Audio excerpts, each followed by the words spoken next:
Hey, welcome back to this week's episode of Ask the Instructor. My name is John Christmas. The show is brought to you by the Tampa School of Real Estate. We're here every Wednesday, 12 noon Eastern Time, to help you understand the technical side of the real estate industry. And what we're trying to figure out today is value.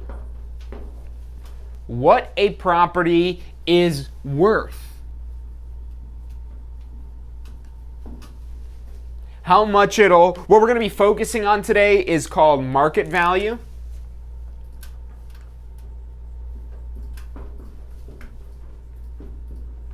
And market value is all about finding the most probable price. Now, there might be other values you would factor in depending on what you're using the value for. For example, if you're trying to figure out for insurance purposes. Insurance purposes, they're not as concerned with how much it would sell for. They're more concerned with how much it would cost to replace. They're usually more concerned with replacement value as opposed to market value. You have your tax value, and tax value is another piece of data you could use to help you understand the value a little bit better of a property, but also understand that the tax value could also not be an indication of the market value, and usually there's some discrepancy between what the tax value is. And I'm not just talking about the assessed value, which is what you might have after your exemptions, but I'm talking about the just value of where they're basically saying, yeah, taking all the other rules and whatnot out of the equation for what limits your tax increases, the Save Our Home Amendment and all that stuff you might remember from your pre-licensing course. So all of that might keep the assessed value low, but the just value, that's there to really kind of figure out, okay, well, what would this normally be worth from the tax assessor's perspective? And usually a lot of times, at least here in the Tampa Bay area, it seems like, and this is a general statement, so it isn't always true, and also it depends on where your market is, because who knows, it could be different. But typically what we see in Tampa is even the just value is less than what the market value of a property is. And especially in hotter real estate markets, or really I should call it more truthfully a seller's market. That's, when people say a hot real estate market is a seller's market, because that's when prices are going up. And when demand is pushing prices up, it's going to accelerate faster than once a year when the tax assessor assigns what that just value is on January 1st. So there's a lot of different values. There's a lot of different ways to look at value, and we could talk about investment value as well. Investment value, you're not really concerned so much with how much it'll sell for, well, at least unless you're trying to flip it. If you're trying to flip it, then you're trying to figure out what would it sell for, but what would it sell for after repairs?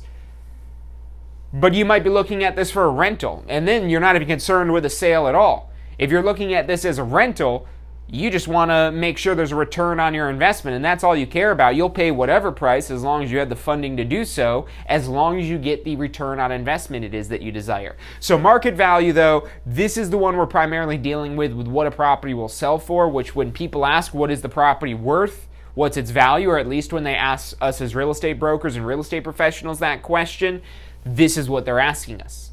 What would it sell for? What would it probably sell for? And then what you also have to keep in mind, getting even more advanced in this, is when you're trying to win a listing and you're trying to develop a marketing strategy around the listing, that's where you also have to take into account the difference between the market value and what the property will most likely sell for, and where you might start the actual bidding. So, three methods that we have. The method that's usually the most appropriate in most situations, at least for residential real estate, is called the comparative sales.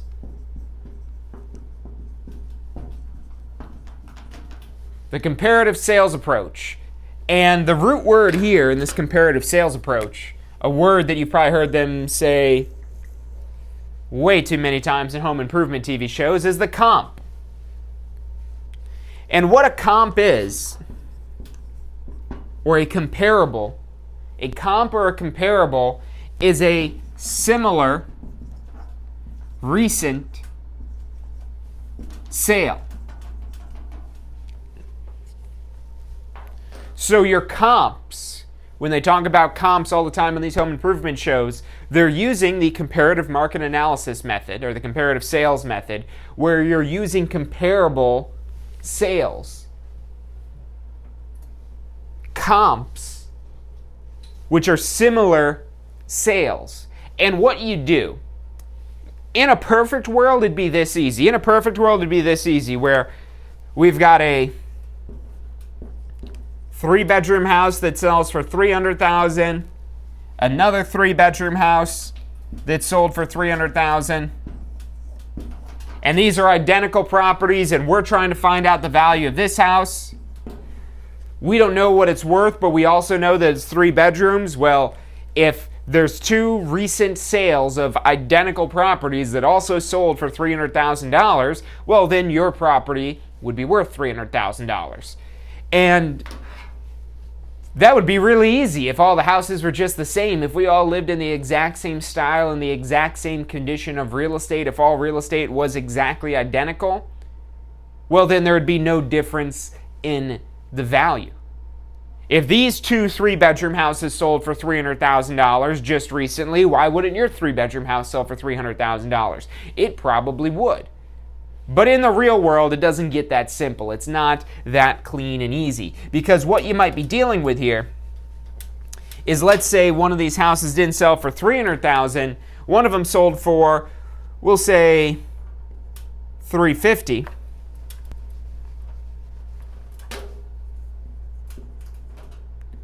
And let's just leave that also at a 3-bedroom. So let's say this one sold for $350,000, this one sold for $300,000, and we'll slowly build this into a more and more real-world scenario, because even here, it's still not too real-world yet, having identical properties. You almost never have identical properties where they're exactly similar. But let's just keep it simple for now and say we do. So 2 3-bedroom houses, one sold for $300,000, one sold for $350,000. Everything holding the same, there should be a difference between these 2 properties here, where this one has something that made somebody pay $50,000 more than this property. Or maybe it just so happens that this sold 3 months ago and this one sold 1 month ago, so what it looks like almost is that property values are increasing very rapidly. Now, 2 pieces of data usually isn't enough. When you're doing this in the real world, you're doing this with maybe 5, 6, 7, 8, 9, 10 different homes.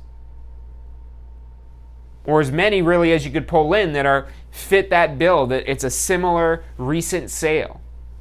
And in these similarities, you want a similar geographic area, a similar size. You want really if you could find an identical property, that's really the best. If you could find an identical property that it's sold, that's a really great indication of what the value of the property is. But if it's not recent, if it's more than 6 months ago, sometimes even if it's more than just a couple months ago, the values can change pretty rapidly. Not as rapidly as, say, the stock market, but give it 2-3 months worth of time, and you can definitely see a pretty significant shift in values if it's a hot market or the market's going the other direction. So you could definitely see a significant change over that short period of time. But one of the things you want to keep in mind is you're analyzing data, because that's what you're doing in the comparative sales approach. You're analyzing data. You're looking at all the houses that have sold and trying to figure out what the differences are, because when there are differences that contribute to the value. So let's say this property, and this is a little oversimplification here, but the concept holds true across the board. Let's say this was a 4-bedroom that sold for $350,000 and a 3-bedroom sold for $300,000. Well, again, this isn't enough data to really go off of, but the idea here is that, okay, if the property's 4-bedroom, it's probably going to be closer to $350,000. If it's 3-bedroom, it's probably going to be closer to $300,000. And that kind of gives us this range here. And as you start to look at more differences, like let's say the number of bedrooms is still the same. Let's say it's still 3 bedrooms, but let's say this one has a pool. Well, if that one has a pool, well, that's the reason why that sold more than this one. It sold $50,000 more, and that's way more money than you'll probably ever get a pool, especially in the $300,000 price range. They usually don't add that much value. But again, just to keep our example simple here, let's pretend they do. So if that pool added $350,000 in value, that's the reason why this house would sell for $350,000 versus this one that sells for $300,000. And so this is all the due diligence that you're doing when you're trying to understand the value. You're trying to understand what are the factors that cause this property to sell for more. Because if you're looking at this data now, and let's say your property here is 3 bedrooms with no pool, well, that means, yes, you're going to be closer to this $300,000 price versus the $350,000 price, because over here, the pool is one of those big things pulling the value way up. Because, yes, a pool will add value. Almost always a pool adds value, but also at the same time, almost always do you never get all your money back that it costs to put in a pool. I mean, this pool might cost $50,000 to put in, but you'll usually only get like maybe $20,000 in added value from having a pool. And that varies based on the market and what the value of the home is. Because if we're dealing with a multi-million-dollar home, maybe you do get a $50,000 bump from having a pool. But now we're dealing with a $1, $2, $3 million property as opposed to a more average $300,000 priced property where $50,000 makes up a larger chunk of the actual value. And so that's one of the things you want to keep in mind when you're trying to understand value. What something costs to install does not translate to what it's ultimately worth in the end. This is where we run into the concept of what's known as an over-improvement. And now an over-improvement isn't necessarily a bad thing for your home, but it is a bad thing for an investment. Because, maybe part of the reason why you put in this pool, because maybe the pool company said, oh, it's going to help you increase your value, and so that's what you kind of use to justify making this big purchase. But at the same time, you probably didn't get that pool for the sole purpose of trying to increase the value of the property. You probably got the pool because you wanted to enjoy the pool with you or your family, your friends, or whoever you'd have swimming in that pool. So that's something that you've got to, especially if you're a homeowner. If you're not a real estate professional, then as a homeowner, you just have to realize that there's such a thing as an over-improvement. And if you're still making improvements, that gives you the opportunity to hopefully try to scale back how much you might spend. Don't put $1 million finishes in a $300,000 property if you're trying to get your money back. Those more expensive finishes, you're not going to get the money back. A $50,000 pool, you're not going to get that money back on this low of a price of a property here. And now you might wonder, well, how much money do you get from a pool? How do you figure that out? Well, what you want to do, and this is very difficult to do, to get an exact answer. So you really never have an exact answer for this, and that's why appraising is considered more of an art than it is a science, because it's a matter of opinion, not a matter of fact. We use the facts to come up with an opinion of our value, but that's all value is. It's just somebody's opinion. And somebody else might have a different opinion than you. Zillow's got opinion on your value. They're not paying too close attention to your property. All these automated valuation models, they all have an opinion of value, but that's exactly what they are. They're an opinion of the value. So again, to try to get as close to real numbers as possible here, let's say that this one with the pool sold for $325,000. This is much more realistic here, that if we've got two properties that are almost identical. And is that common that you see properties that are almost identical? Not really. Usually there's some differences, but let's say this is in one of those model home communities where these are the same floor plans. They've got pretty much about the same level of upgrades and finishes and whatnot in there. So they're pretty similar properties, except for this one has the pool. If you could find this scenario where the only difference is this property has a pool and this one doesn't have a pool, well, all you really need to do there, if that really is the only difference that contributes to value, is look at the difference in the price. That, okay, without a pool it would sell for $300,000, with a pool it sells for $325,000. And that's ultimately how you get that answer of how much does a pool add in value to the property. Very rarely, though, can you find that answer that cleanly and nicely. So again, a lot of time here, this is where it starts to get more opinionated, I would say, in your valuation, because that value of what the pool actually is worth, and there are standardized numbers out there that you could find, or that maybe the tax assessor might assign a certain amount of value for certain improvements, especially if it's something that's permitted, maybe like an addition or a pool or something like that. Sometimes you'll see the tax assessors actually put a value on how much that actually adds there. So you could take that into consideration as well. But again, depending on your local area, those numbers could be spot on, or they could be way below, like they usually end up being here in the Tampa Bay area, or who knows, maybe they're even overestimating them there. But ultimately, getting back to comparable sales, and we've done whole episodes on comparable sales approach before, so if you're interested in learning about this approach specifically more in depth, then check out our other videos on the comparative market analysis or comparative sales approach. But key thing, again, just to sum this up, is you want to find similar sales. You find similar sales, and then when a property is different. So let's say the one you're trying to find the value of was the one without the pool, and you find one that has a pool. The pool one sold for $325,000, and you know a pool in that area adds about $25,000 in value because of what you've looked at and studied. So therefore, you can figure out, okay, the pool adds about $25,000. So if we take $25,000 away, that leaves us with $300,000. So therefore, this property should be worth about $300,000. And that's basically, in a nutshell, what you do with that comparative market analysis. So again, just looking at what the similar sales are. But let's talk about the second method now. And this second method, this isn't a method you would commonly use in residential for, at least not at first glance. If you're doing a quote-unquote appraisal, you're supposed to use all three of these methods when you're coming up with the value. And the reason behind that, of why you would want to use all three of these methods, even if one of these methods is more fitting than the others, you want to use these different methods because they give you different perspectives on the value. And so this next approach we have is the cost approach.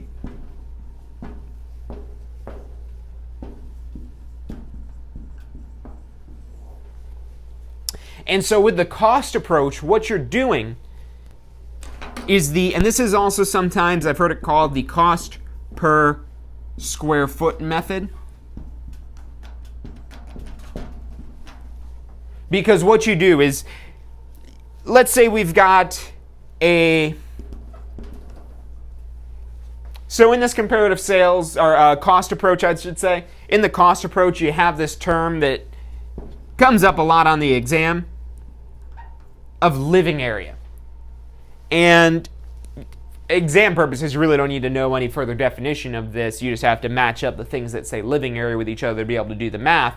But to help you better understand how this cost approach works is the living area, it'll be so many square feet. So let's say that we're dealing with, we'll keep the numbers easy here, 1,000 square foot house. So we've got a property that has 1,000 square feet. And with the cost approach, what you're doing is you use the cost per square foot and you multiply that by the number of square feet that the property is. So let's say in this area, and there's a lot of ways to come up with this number. You can maybe contact a contractor to see about what an estimated cost per square foot would be to build living area to certain standards or specifications. You could find manuals where they have these numbers published so that you could use those standardized types of numbers. Those might be a little less accurate, especially when you're dealing with a specific market that might be above or below the average that's used in that little book. Or if this is on the exam, it's really just matching up the two numbers they give you that are related to living area, which is the square footage. And let's say the price per square foot is, I don't know, let's pick $90. So with this cost approach, you take the number of square feet that you're dealing with for the particular area, and then how much it would cost per square foot to build living area. And what you typically see, especially in exam questions for this, is at least a second, and in the real world you might have multiple classifications of parts of the property. But let's just throw one other one up here for the garage. So let's say this house has a garage that is 400 square feet. And let's say the garage, according to the question or our cost estimation manual or our local contractor or whoever we're getting these numbers of price per square foot from, let's say that the garage cost $40 per square feet to build. Now you might wonder, if you look at these numbers here, why is the garage half the price of the rest of the property? And these aren't standard numbers here. I just pulled these numbers out of my head here, and really I picked easy numbers so the math would be easy for us to do. But you're going to see differences in these numbers because of the cost to build these different types of the property. The living area is going to be more expensive than the garage. Why? Because of the finishing. There might be more insulation, or maybe there's no insulation in the garage and there's insulation in the living area. Maybe you have windows in the living area where a garage typically wouldn't have windows. Usually you don't just have a plain cement floor in your house. You maybe have at least some carpet, maybe some tile, maybe some hardwood, maybe some vinyl planks. Who knows what you got in there, but it's usually just not the concrete like you'd have in the garage. But I'll tell you what though, that leaving that floor just plain concrete is a lot cheaper than putting flooring on it, which is why the cost per square foot is cheaper for the garage. And so what you do is you take these different parts of the property that might have different costs to build. And you could really break this down even further of not just living area, but maybe kitchen space, bathroom space, closet space, bedroom space, hallway space, and you could really get granular. And where this can be really helpful is for understanding construction cost. If you're trying to get a better idea of how much a property like this might cost to build, that's exactly what you're figuring out here. You're figuring out exactly how much this would cost to build brand new. And that's step one in the cost approach. Figure out the cost to build this structure brand new. So what we would do here is basically just multiply these out.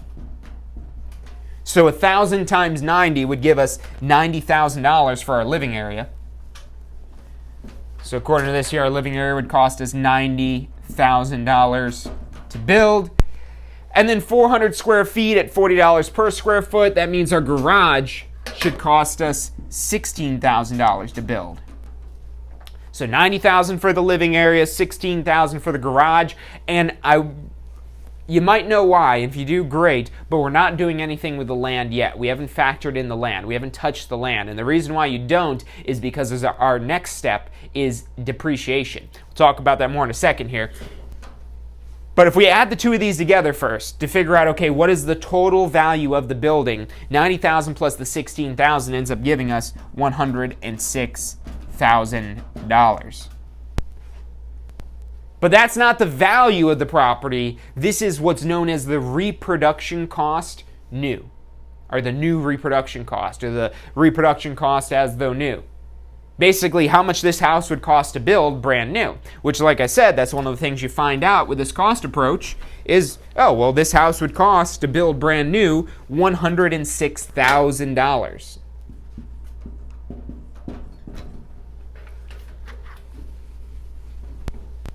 Now, what do you do next?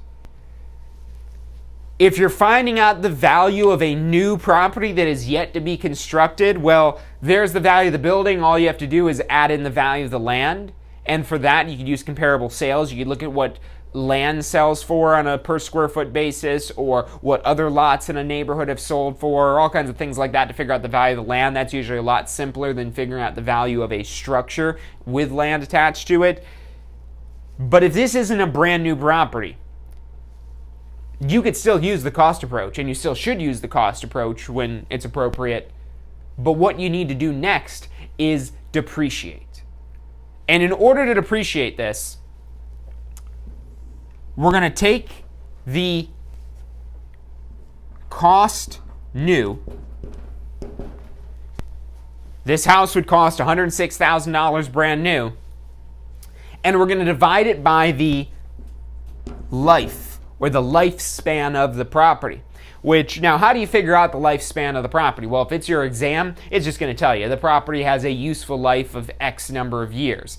If you're doing this for tax purposes, the IRS automatically has determined a useful life for residential property of 27 and a half years and non-residential property of 39 years. But that's for tax purposes. And when you're trying to understand the value through this here, this is where it could get a little complicated in the actual real-world application of this here. But what would make a property last longer are going to be like the types of materials that are used on the property, the build quality of the property, and things of that nature. So that could be a little bit trickier. And again, you might want to default to that public records information from the tax assessor, because the tax assessor is going to also put down a effective year built that helps you gauge. Even though the property might be built in 1950, it might say effective year built 1970, which means that, hey, yeah, even though it's a 70-year-old house, it's in the condition of a 50-year-old house. So again, actually translating that into this, that's where this could get a little bit more technical, a little deep, which I don't want to get that deep on, and we'd spend the rest of the day going through all that there. But let's just say we've got a life of 50 years. That this property is expected to last 50 years. So this should be, if it's 50 years, that's a really durable structure. And look, when I say life, because you might well say, well, John, there's houses over 50 years old everywhere. You're right, and hold that thought for the next step here. So first, before we get to that, let's take this 106,000, divide it by 50 years, and that gives us 2,120 per year of depreciation. So let's stop there before we actually even calculate the depreciation on this property. What we just found, that if we assume the lifespan of the property is 50 years, and like I said, that's long, but I probably picked that just, again, keep the numbers easy here for this example. But you take the value of the structure, divide it by how many years it's expected to last, and that tells you how much every year it would depreciate. And this is a situation, they call this straight line depreciation, where over time it just goes down the same amount every year, and you get to the end, and the building's now worth zero, essentially, once you get to the end of 50 years. But again, you might say, well, John, there's tons of buildings that are more than 50 years old, and they're still in good condition. Well, if those properties that are over 50 years old weren't touched in over 50 years since they've been built, if they were put in place and not a single thing was ever repaired on them, it wouldn't look like it does today. So that's where we come into this next concept here, which makes the cost approach, I would say, probably one of the most complicated to actually implement and use correctly, just because there's so many variables that are outside of our normal area of expertise with this here.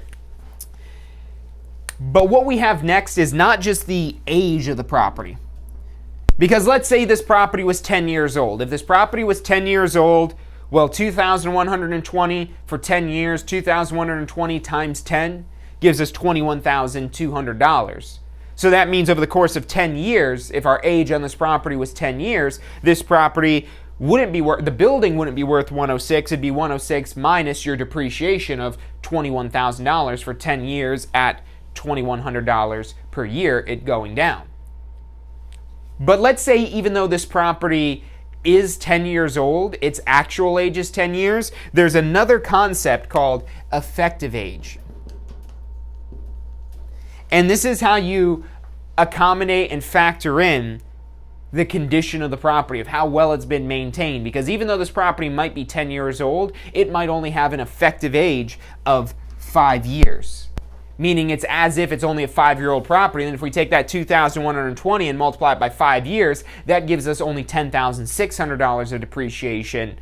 So whatever it is you amount to for your depreciation, you would then subtract that from the brand new cost, and then you just add in the value of the land. And that's basically it for the cost approach, which overall it's just 3 simple steps. Number 1, find the cost of the building. Number 2, apply your depreciation. And number 3, add in the value of the land. So at first glance, it looks like a really easy way to figure out value, but once you actually start working with it, especially in a real world scenario, the theoretical exam questions are real easy to do, these ones here, but when it comes down actually to the real world using this is probably, again, one of the hardest ones to get right, to truly understand and do correctly.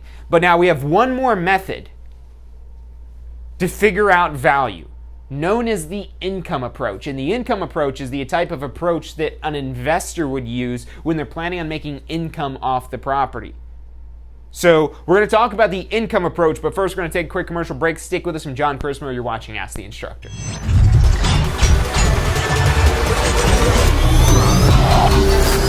The most powerful tool to study for your real estate exam is the Question Simulator from Tampa School of Real Estate. We've used our years of experience in preparing students for the Florida real estate exam to bring you the most powerful exam study tool available.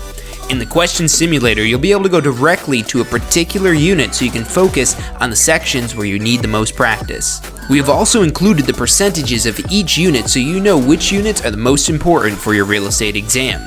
Every question will immediately give you detailed feedback, which is almost always more important than the question or the answer themselves. After completing all the questions in a particular unit, you can go through question by question and review any that you've gotten wrong. You could also print out a report at the end of each quiz.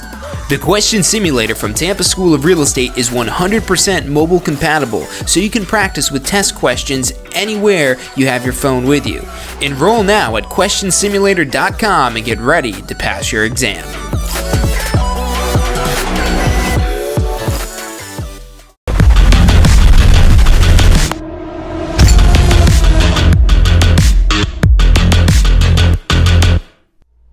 Hey, welcome back to this week's episode of Ask the Instructor. My name is John Christman. The show is brought to you by the Tampa School of Real Estate, where every Wednesday, 12 noon Eastern Time, we're here live to help you understand the technical side of the real estate industry. And what we're talking about today is how you understand what a property is worth. What is its value? And so far, we've talked about the most common method for residential properties, which is the comparable sales analysis. And that's also a really easy to use, really easy to understand. And this is the way most people think of market value. Even if you don't understand, or whoever you're talking to doesn't understand exactly how, they know that other sales are what's influencing their property's value. That's a pretty... And you'll still have people that don't know that or don't understand that, but for the most part, that's probably the most widely understood method of valuation is the comparable sales. And it's just the how you do it part that most people don't know. The cost approach, now that one can give you some really interesting data, but typically you would use the cost approach. Now, granted, if you're doing an appraisal, you would use all three approaches so you understand all three perspectives, and that probably would be the best way to do that always. But sometimes the cost approach just isn't relevant, especially if it is a residential sale where you've got plenty of comps to support the value that's there already. So you might not need to factor in either of these other two approaches to value at all to understand what it would probably sell for. And that's why don't call your CMAs an appraisal, because if you're calling your CMAs an appraisal, then you have to treat them as an appraisal, which means you have to follow the Uniform Standards Professional Appraisal Practice, which you're probably not doing when you're just doing your little informal valuation of a property for a potential seller. So just call it a CMA or comparative market analysis, and then you don't have to worry about all the tape that is the USPAP. So the cost approach, that's more geared toward typically special purpose properties where you would have to use that one.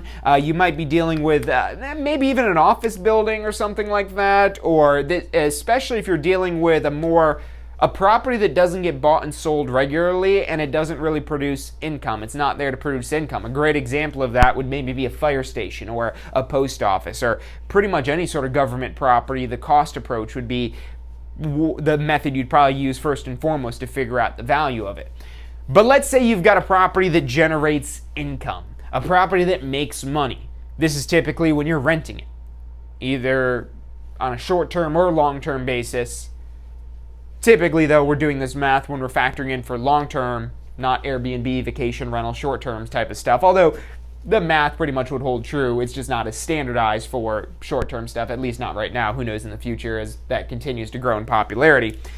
But let's talk about the income approach. So the income approach, we won't get all the details of this, and we have videos. We've done a few of episodes of Ask the Instructor on the income approach. So if you're interested in investing in real estate or working with real estate investors after today's episode, go check out our videos on the income approach, are also known as the income capitalization approach, or where you might have heard of cap rates before. That's all where this income approach comes in. So with the income approach, what you want to do is take the net operating income, the NOI, the net operating income, and you divide that by the cap rate. Now, I'm not a big fan of memorizing formulas, but this is one of those things where it kind of is like a formula, but I got a better way than just memorizing a formula. Meet the IRV or the Irv Triangle. So the IRV or the Irv Triangle, you've got I over R times V. And I stands for income, R stands for rate or cap rate, and V stands for value. So literally, this is what I did because all these years I've been teaching this, I still obviously can't just memorize these because I was thinking of this triangle, and who knows, maybe that's just the way I remember this, but I was thinking of this triangle as I drew this up here, because what you do, and you don't have to do this in your head, if you got a piece of paper, you can draw it out, especially if that's on your exam. So you circle what you're looking for. So we're trying to find the value of the real estate. And in order for us to find the value, we take the income, which it has to be the annual net operating income after operating expenses, after vacancy and collection losses, but not factoring in business expenses. And if you want a better breakdown on that, look for our videos we've done on, again, just the income approach, because that's a whole solid half hour, something like that, just on going through that income approach. So a lot of detail there if you're looking to understand this in full detail. But what we do is we take the income, and again, this is the income after your vacancy losses, which means that the property's vacant and you don't collect rent, or collection losses, which is where it's not vacant, but you're also still not collecting rent, no money ever came in. But then on top of that, you also take out your operating expenses, your property taxes, hazard insurance, the expenses you would have to maintain the property, to replace items, and so on and so forth. So you take out all those operating expenses, and what you're left with at the end is your net operating income. The cash that's coming off of this property after all of its property expenses, but you might still have some business expenses like taxes and things like that to factor in otherwise. So again, those videos on the income approach would break that down in a lot more detail. But basically what we have is our income of the property after most of our expenses, our income after most of our expenses. And we divide that by the cap rate or capitalization rate that is typical for that particular area and that type of property. So let's say we've got a property that's worth, we'll just pick $100,000 to keep the math easy here. So we want to find that it's worth the $100,000. And let's say this property that we're going to find out is worth $100,000. This is how we'd go about it. We take the net operating income, the annual net operating income, which let's say it's $10,000. Meaning that after vacancy and collection losses and after operating expenses, you'd be putting $10,000 in your pocket every year, before taxes and many other expenses of your business that you might have. But that property is going to produce $10,000 in net operating income. Now you divide that by your capitalization rate, which really is just a return on investment in this scenario here. It's really just what is the return on investment on the value. And it's not technically return on investment, especially if you still have other costs to factor in after your operating expenses.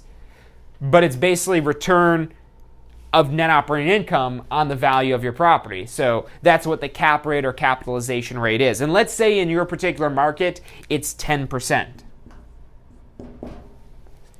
So what you would do is take $10,000, divide that by 10%, or if you want to put that in your calculator as a decimal, that would be 0.10. 10% as a decimal is 0.10. So 10,000 divided by 10% is going to give you $100,000 for your value. And now this might be completely different than what the property would probably sell for.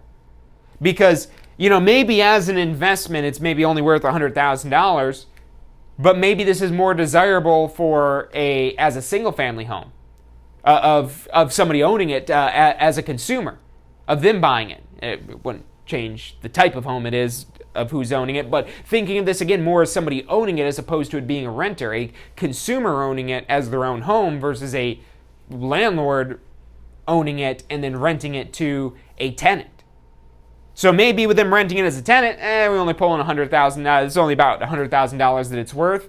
But hey, maybe if we market it to just somebody that wants to buy it as a home, well, the homes in this neighborhood are selling for $200,000, so that looks like where the money is. And that's why, especially when you're working with a seller, you really want to have an understanding of all three of these approaches to value, because the type of value an investor places on a property is usually completely different than what the actual market value is. Usually, that's an amateur move as an investor to assume that the market value is your investment value, or only solely look at your market value. It is something you want to consider. You do want to look at, okay, how much is it going to cost? Because that's going to depend on how you acquire this property, if you have to use financing, if you use cash or anything like that. So it absolutely is a number that you're factoring in. But if your primary goal of this property is as an investment, that's why you do this math here. And you might see that this property that's selling for $200,000, that somebody to buy it as their home might be willing to pay $200,000. Well, if you figure, based on how much I could rent it for and all the expenses, this property is really only worth $100,000. Unless we want a lower rate of return. If we only want a 5% rate of return instead of a 10% rate of return, we would take this $10,000 and divide that now by 5% or 0.05, and that's going to double our value. Which that's kind of the other way you'd use this income approach here. So rather than looking for the value like we were originally doing here, we might want to figure out what would be my cap rate on this property, because the cap rate is more like the market value to an investor, especially an investor where money isn't necessarily the issue. Maybe this investor has millions of dollars. They just want a good investment. Now, they don't want to go dump all their millions into just one single property there. In most cases, that's not going to be the best use of their funds. So what they want to do is find the properties that generate the highest cap rate or return on investment. And so let's say the property you're looking at, you're trying to find, okay, how does this compare to other investments that might have different cash flows, that might have different rents, that might have different income levels, that might have different expenses, and also being at different prices. So if we're looking for the rate, I'll just redraw this IRV triangle here. This IRV triangle really helpful because, again, you just circle whatever you're looking for. So again, I over R times V, IRV, I over R times V. And again, in this case, we're looking for the rate. So our rate of return, our capitalization rate, is our income over our value. So let's say that we've got the income we were just using of $10,000. Let's say the property's for sale for $200,000. When you take $10,000 and divide it by $200,000, you're going to end up with that same 5% number we're just looking at here. Versus you might find another investment. Let's say you find another investment, and let's say this other investment, I'll just make up some numbers here and we can figure out whether or not it's a better investment. Let's say this other investment, well, it's actually more expensive. It's $250,000. But let's say it's got, we'll say $12,500 of income. Which, if you just look at these numbers here of the income levels and the price, they look like they balance out. But let's test that theory. Let's figure it out. So what we're going to do is the same math, this income divided by the value. So if we take $12,500, divide that by $250,000, lo and behold, yes, these properties are essentially worth the same. This one would also be worth 5%. So even though this is a higher purchase price and it brings in more money, it does so proportionally. Now, what wouldn't be proportional here, and this would be more obvious that this isn't as good of an investment, but let's say on this $250,000 property, your income was still only $10,000. Well, then it's going to be obvious that, yeah, this one isn't as good of an investment because it's the same income for a higher price. And this goes even so much more beyond this, because I think of myself saying, well, this one's obviously the worst investment based on this data alone, but maybe this one's a bigger opportunity because maybe this one is just so mismanaged and in bad condition and so on and so forth that this one has a lot more opportunity, even though it might have the lower cap rate there. Because again, as an investor that's looking at real estate from a buy and hold perspective of buy it, hold it, and rent it out, where they're not concerned with what it's going to sell for. Cap rates are what they use to determine if something is a good deal or not. Because now if we take this $10,000, divide it by $250,000, well, this is only a 4% cap rate now. Which just 1% doesn't sound like it's a whole lot, but if you look at the differences in the numbers here, you're paying $50,000 more to get the same level of net operating income. That's why that number is lower there, because it's a worse return on your investment. And then, let's throw just an entirely new set of numbers up here. Let's say you're looking at another property that's really cheap and you're not even sure why you're considering it, but maybe a realtor or your real estate professional who's also an expert in real estate investing is kind of pushing you in this direction, saying, hey, look, there's this $100,000 house that only has $7,000 of NOI. Now, if you look at this here, if you look at these numbers, and really let's look just at the income level at the top here. Would you rather have $10,000 in income from your property, or would you rather have $7,000 in income from your property? Well, if that was the only difference, obviously you would want more income. But is that the only difference? No. If you look at the values here of these properties, this property costs twice as much. Even though it's getting a little bit more money per month, it costs twice as much. And this is usually what happens as you increase in price. As you increase in price, it's usually not as profitable. There's not as high of a return on investment. I mean, that's why when you don't see the same number, one of the reasons why I don't see the same number of luxury rentals, and why those still might not have as high of a return on investment as a much cheaper property. So let's say the NOI was $7,000. Well, if we do the math in this one, you can probably do this one right in your head. 7,000 divided by 100,000. Well, that's 7%. That's 7%. And yeah, it's only 2%. So how much is that 2% really worth? Well, that's why I picked these numbers here, because if you're only investing $100,000 here, whereas you'd have to invest $200,000 here, you could buy two of these. You could buy two of these properties and then have $14,000. If you could find a second one of these with this higher cap rate that's only going to cost you $100,000, well then 7,000 times 2, well then you're generating $14,000 of NOI, whereas over here with your $200,000, you'd only be generating $10,000 of NOI. And again, that's usually the case when you, and look, this depends on the market it is that you're in. It depends on where the prices are at here. Maybe these numbers I'm throwing up here are completely unheard of, and you'll never see anything like this in your particular market. It's harder and harder every day in developed markets to find properties in these lower price points here, because prices are generally going up because of inflation that happens every day, because of the normal market conditions that are causing the real estate market to rise right now, but also because of inflation that always happens. And that's why over a long enough period of time, real estate always goes up in value. So that's something to keep in mind, but also something to keep in mind that you don't know the timing on it. But so far as history has proven itself, and it's really mainly just related to inflation, and that real estate accelerates in value and appreciates in value faster than the rate of inflation. But if you look at graphs, real estate always goes up in value over a long enough time span. Now, if you don't time this right, if you buy up here and you sell down here, then yeah, you're going to lose money, but that's because you timed it wrong.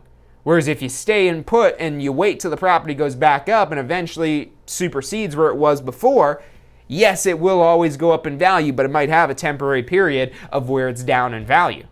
Now, the future is yet to be written, but judging by hundreds of years of data, real estate has always gone up. And as long as there's inflation, that'll probably be the case, also because there's such a scarcity of land available that they're really not creating any new land out there. So that's the income approach. that IRV triangle is really helpful from remembering that, and there's actually a lot to figuring out that income, the NOI, the net operating income, of making sure you're dealing with the right kind of income, to calculating the vacancy and collection losses, to understanding what is and what is not an operating expense that you would typically count in your net operating income. So there's a lot more to this approach, but personally I think this one does make a little bit more sense because there are a lot of people out there that are real estate investors. And even if you're not a real estate investor, I think this one will probably make a little bit more sense than that cost approach, just because the cost approach, that's probably only going to make sense if you're a home builder. But even then, if you're building the property, if you're building the real estate, it still might not always translate to what it actually sells for at the end there. But this is the standard. This is one of the most important ways to figure out the value and if something really is a good investment, is the income approach. So yes, while you might also figure out, okay, well, it would probably sell for this based on the comps, well, based on this property being ideal for an investor, or maybe my buyer is an investor, that's where you'd bring this in here to figure out, okay, would this really be a good deal for an investor? Is this really a good deal for your client? And so on and so forth. So that's called the income approach, and that's the third approach to finding value for real estate. So again, those three approaches are the comparable sales, where you look at what the other properties have sold for and then make some adjustments for the differences. You have the cost approach, which is where you figure out what does it cost to build brand new, then depreciate it, then add in the value of the land. And then you have the income approach, which uses the income and the rate of return, also known as the cap rate, based on the net operating income, to determine the value of the property, where you're basically basing the value not off of what other properties that have sold for, but you're basing the value with the income approach based off of how much income the property is generating here. So that's the income approach. Those are the three approaches to finding value in real estate. I hope you guys have found this video helpful. If you have, make sure you hit that like button so we know that you guys want more of these videos about value or whatever topic it is that you guys might be watching here on our YouTube or our Facebook, our Success Center. So make sure you hit those like buttons. Again, that's the feedback for us that, hey, we should make more of those videos. And if you're not yet subscribed, hit that bell icon so you get notifications whenever it is that we go live, so you don't miss out on any of this free content that we deliver every single week.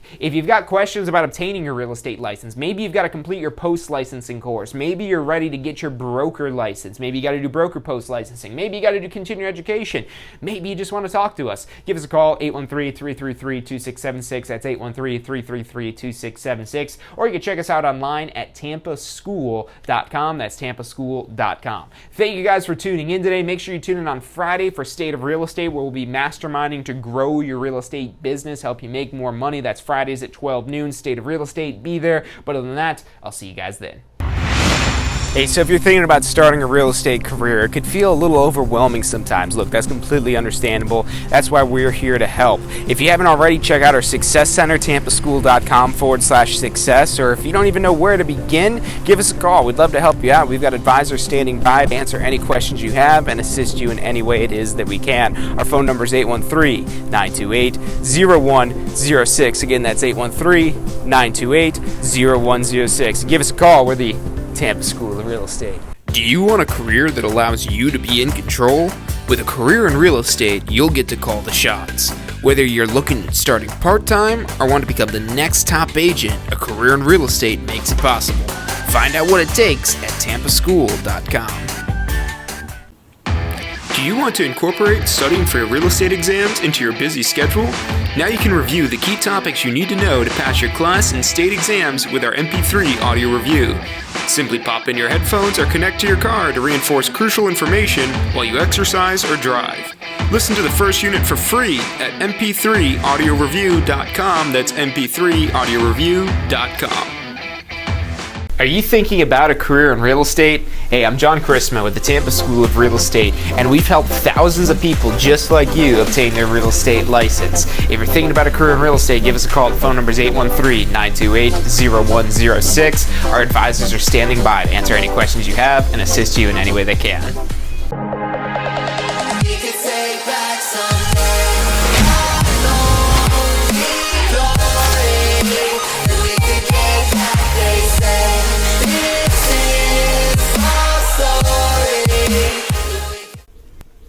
Hey, if you're enjoying the show today, which I'm sure you are, be sure to hit like, subscribe, post your comments, share with your friends and family. Thank you guys so much for watching.